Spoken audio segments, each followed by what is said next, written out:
In this fast food nation where agribusiness dominates the aisles of most grocery stores, and we fill our bellies on prepackaged convenience foods that leave us nutritionally empty, there's a growing number of people who are craving a deeper connection to the food they eat and the farmers who grow it. As an avid gardener, I am definitely one of those people. I spent a day with new farmer Paul McKinney and his family on their farm just outside Cambria on California's Central Coast. Paul made the transition to full-time farmer after decades in the restaurant business. Right now the boxes are filled with summer squash, green onions, kale, chard, different citrus that I have around. Can be artichokes, carrots. We do a huge variety. You know, there's a lot of times 17 or 18 different things, green beans.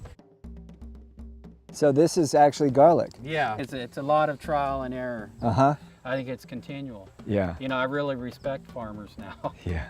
And they're good. Uh-huh. You know? Uh-huh. And that's what, you know, and I compare myself to them, but I really shouldn't because they've been doing it for 20, 30 years. Yeah. Yeah. And, you know, I haven't. How long have you been doing it? Actually, this is just going on our second year. How much land are you actually farming right now? Okay, well, the vegetables is an acre. An acre? About an acre okay. Here. And then I also do avocados, and I do about 4.5 acres here, 5 acres. And then we also... Are these avocado trees? Yeah, these are avocados. Wow. And I love avocados. I mean, I'm crazy for avocados. This is something that the more you pick, the more it likes. Yeah. And so we kind of supply... Kale and chard is that way. Right.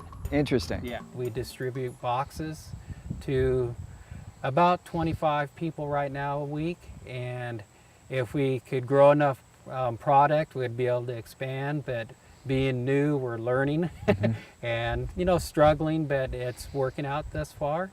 And hopefully it'll continue to just grow. And then at certain times of the year, I get abundance of different things, and then I will go to different restaurants in town and supply them as I have it. And so that's another thing that I have trouble dealing with sometimes. It's like I have these veggies that aren't perfect. Right. And it's like, if I got this at the restaurant, I would send it back. Right. But I need to learn that people accept that. Yeah. And most of them do, but then every now and then, you know, these people that want organic will complain. And it's like, well, I could spray it if you want. Right. And it would look much different. Yeah. Yeah. And so that's another thing, you know, that you have to get used to. After a day with Paul, I saw firsthand the struggles of starting a new organic farm.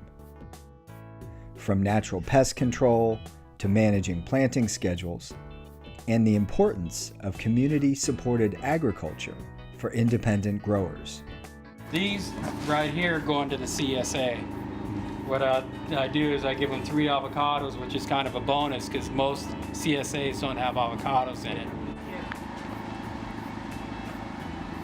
The catalyst for Paul's CSA is his passionate farm coordinator, Cinda Lee Bidwell. I truly believe that when you know where your food comes from and you know it's grown well, that your body takes up all the available nutrition that is in the food. So these are the blue cocoa beans, yeah. And these are definitely little farm hands.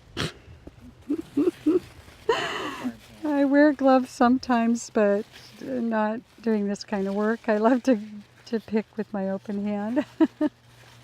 I just love it. It just feels good. The relationship between the energy. You know, you've got this wonderful energy this plant has produced for you. It's beautiful. CSA, it stands for, it's an acronym for Community Supported Agriculture. And it's a direct link to a farm. You can't get a closer connection. If you're getting your vegetables from a CSA farm, then you know who your farmers are, and you know where the farm is, and you know that it was picked that day, and it's just a very, very close connection to your food. It also helps the farmer direct his efforts towards, if you have 10 members, if you have 50 members, if you have 80 members. We had a goal that we aimed for, and it helps direct your efforts to growing for that amount of people. And you know that when you put in a row, you don't just put in one double row, you put in 4 rows if you're trying to make product enough for 50 people. So, it just really helps direct your efforts on the farm as well. So it's really a great symbiotic relationship between the farmer and the receiver. It helps in both ways, a good product for a more directed, intentional farming method.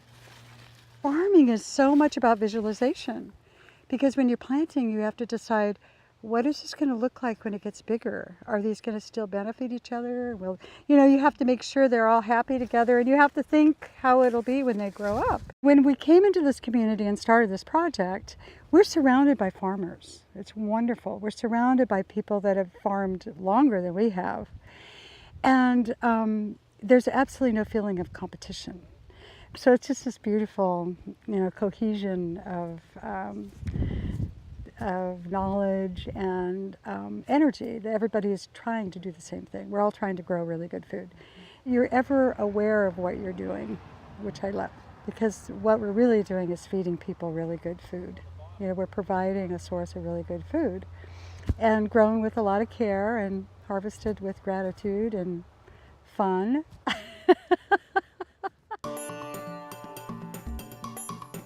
What would you tell someone like me who wants to be a farmer, or somebody like you 2 years ago who's about to get into farming? What have you learned so far?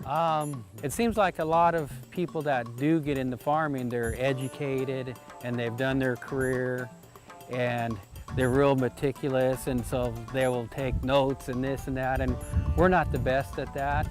And I would imagine it would help, because then you can look back. So, keeping good records is always a good thing, which we need to learn to do. But, I'd say just be, just try to learn, learn by doing. Yeah. And just keep your head up. So, and enjoy it, because it is good. Yeah. It beats the heck out of restaurant business.